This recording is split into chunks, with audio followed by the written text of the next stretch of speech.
Assalomu alaykum hurmatli kuzatuvchilar. Germaniyada kuryerlik kasbi bugungi kunda eng talab yuqori bo'lgan sohalardan biri hisoblanadi. Kuryerlar odatda soatiga 12 dan 15 yevrogacha daromad olishadi. Bu shahar va kompaniyaga qarab farq qiladi. Masalan, Berlin, Gamburg va Myunxen shaharlarida soatlik to'lov biroz yuqoriroq, 14 yoki 15 yevrogacha chiqadi. Kichik shaharlar yoki markazdan uzoq joylarda esa bu ko'rsatkich odatda 12 yevro atrofida bo'ladi. Agar bir kuryer 12 soat ishlasa, u kuniga o'rtacha 150 dan 180 yevrogacha topishi mumkin. Velosipedda ishlovchilar uchun bu raqam biroz kam, odatda kuniga 100-130 yevro atrofida bo'ladi. Chunki yoqilg'i xarajati bo'lmaydi, lekin masofa cheklangan. Mashina bilan ishlovchilar esa 150-200 yevrogacha daromad topishlari mumkin. Ayniqsa yetkazib berishlar uzoq masofada bo'lsa yoki kechki smenalarda ishlashsa. Endi ijara haqida. Germaniyada kvartira yoki xonani ijaraga olish narxi shaharga bog'liq. Masalan, Berlin va Myunxen kabi yirik shaharlarda bir kishilik xona 600-800 yevro atrofida turadi. Leipzig, Dresden yoki Hannover shaharlarida esa bu narx 400-500 yevro atrofida. Demak, kim Germaniyaga kuryerlikka borishni rejalashtirayotgan bo'lsa, arzonroq yashash uchun kichikroq shaharlarni tanlasa, ko'proq jamg'arish imkoniga ega bo'ladi. Ovqat narxlari ham joyiga qarab farq qiladi. Myunxen va Frankfurt shaharlarida tushlik o'rtacha 10-15 yevro, Leipzig yoki Bremen kabi joylarda esa 6-9 yevro atrofida.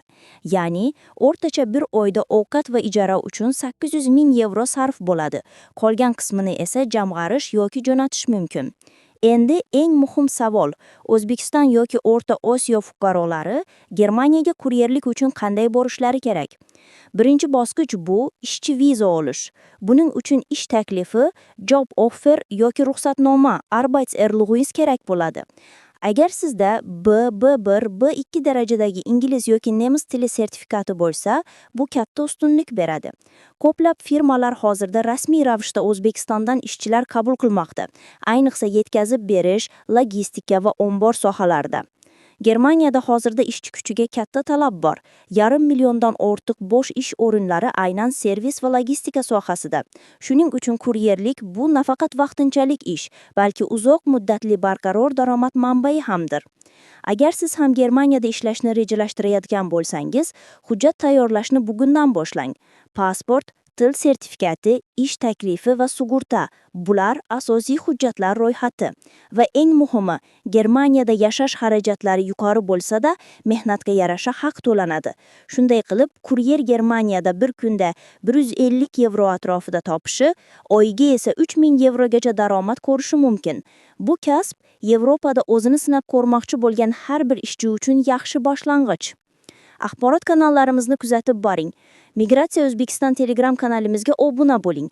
Qanday obuna bo'lishni bilmasangiz, kommentariyada plus belgisini qoldiring. Yoki Telegram ilovangizga kirib, qidiruvlar joyiga Migratsiya O'zbekiston deb yozganingizda ham bizning kanalimizni topasiz va obuna bo'lib qo'yasiz. Ko'rishguncha salomat bo'ling.